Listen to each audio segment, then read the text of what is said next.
આ ભૂકા કાઢી નાખે એવો દરબાર,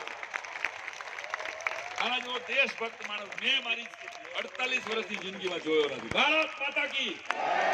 અને આ એક ભાઈબંધને લીધે પ્લીઝ બેસો. 6 મહિના સુધી કોઈ કાર્યક્રમની તૈયારી કરવું, એનું સ્ક્રિપ્ટ કરવું, એને વાંચવું, અને પછી 3 મહિનાથી તૈયારી કરાવવા માટે ડિરેક્શન કોણ કરે ભાઈ મારું આવડા મોટા નાટકનું? તો છેલ્લા 30 વર્ષથી જામનગરની અંદર રંગભૂમિને પૂરી વફાદારી પૂર્વક જે જીવતી રાખી છે એ ડિરેક્ટર વિરલ રાસને એકવાર તમારી તાલીના ઉપર આશીર્વાદ આપજો. 30 વર્ષથી આ માણસ રંગભૂમિને જીવતી રાખે છે. બધા કલાકારો ઇન્ક્લુડિંગ મી એક વસ્તુ માટે છેલ્લા 3 મહિનામાં, પેલા સ્કૂલમાં અમે 3 મહિના ત્યાં એની પ્રેક્ટિસ કરી, અને છેલ્લા 5 દિવસથી તો અમે સાણંદના બાપુના મહેમાન છીએ. અમને બહુ બધાને હાચવા કે નહીં હોય ના તો પાડે કોઈ. તો એટલે 5 દિવસથી આખી રાત અહીંયા પ્રેક્ટિસ થઈ, અને આપની તાલીમ મળીને એ અમારા બધા જ કલાકારો માટે ઓક્સિજન છે.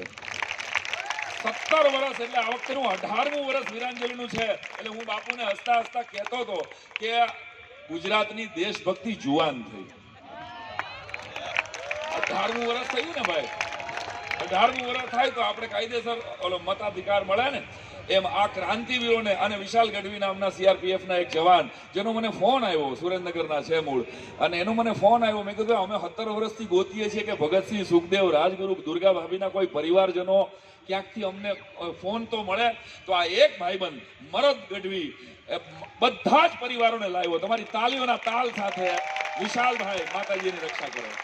આ બધા જ પરિવારો, એને મને વાત કરી કે હું 40 જેટલા ક્રાંતિવીરોના પરિવાર સાથે ક્યાંક ને ક્યાંક મળ્યો છું. આવા 254 દેશના એવા ક્રાંતિવીરો છે જેની સાથે આ વિશાલભાઈ એના પારિવારિક સંબંધો છે. તો આવા દેશભક્ત જવાનોના હાથમાં દેશની સુરક્ષા છે.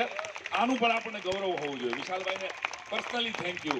તો ફરીને વિરલભાઈ, અને અમે તો ઓડિટોરિયમ માટેનું આ નાટક, મારી સ્કૂલનું એન્યુઅલ ફંક્શન હતું માયાભાઈ, આપણે વાત થઈ હતી એ પ્રમાણે. માયાભાઈ પણ કોઈ કાર્યક્રમમાં, માયાભાઈ, ફરીદાબેન ને કીર્તિભાઈ હમણાં ગયા, એ કાર્યક્રમમાં સાંભળવા આવતા હોય એવો કદાચ વીરાંજલિ સિવાયનો મેં બીજો એક કાર્યક્રમ મારી જિંદગીમાં જોયો નથી. તો એમના માટે પણ એકવાર તાલી બનતી. મારા પિતાશ્રી અહીંયા ઉપસ્થિત છે. તમે બાપા સીતારામને ન જોયા હોય પણ બાપા સાંઈરામને તો જોઈ લ્યો.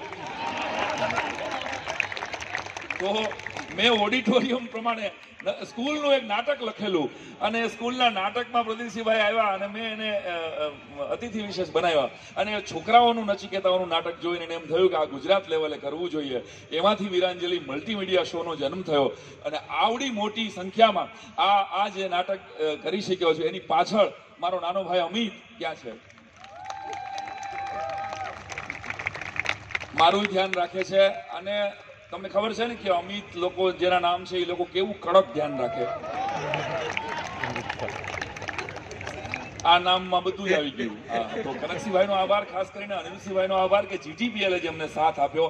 એકવાર ખૂબ આપ બધાની તાલીઓથી જીટીપીએલનો પણ આભાર. તમામ મીડિયા, તમામ પ્રિન્ટ મીડિયા અને ઇલેક્ટ્રોનિક્સ મીડિયાએ જેને કલાકોના કલાકો વીરાંજલિ ઇન્ફ્લુએન્સર મિત્રો, અમારા કલાકાર જગતના મિત્રો, કે જેણે આ કાર્યક્રમને પોતાનો, મેં કીધું છે કે આ કાર્યક્રમ કોઈ વ્યક્તિનો નથી, આ દેશભક્તિનો છે. તો બસ આ ક્રાંતિની જ્યોત જીવતી રહે એટલી જ મારી તમને બધાની પ્રાર્થના છે. તમારી તાલી. હું ઓવર ટુ પ્રદીપસિંહભાઈ, તમે 2 શબ્દો કયો એવી મારી લાગણી છે. બાપુ 2 શબ્દો, પછી આપણે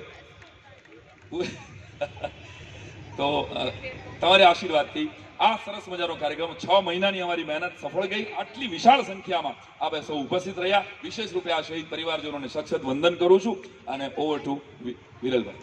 આપણે સૌ એક શહીદોની આરતી ભેગા અહીં ઊભા થઈ અને કરીએ આપના સ્થાન પર, અને પછી છૂટા પડીશું. આપને દીવા જો પહોંચી શક્યા હશે તો દીવા અથવા ટોર્ચ લાઇટથી પણ આપ જોડાઈ શકો છો, બેટરી ટોર્ચથી. फ्रंट लाइट बंद करो. मेरे पास पास है. वाह, म्यूजिक प्लीज.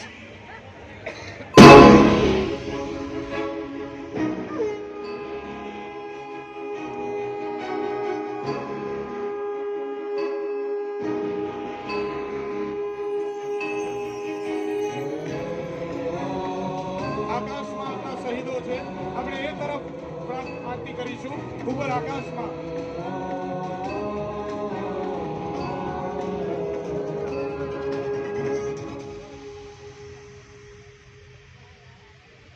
आरती वीर जवानों की इनकलाबी अरमानों की आरती वीर जवानों की इनकलाबी अरमानों की भारत की शान हिंद की जान स्वाभिमान क्रांति पथ के फरमानों की इनकलाबी अरमानों की आरती वीर जवानों की इनकलाब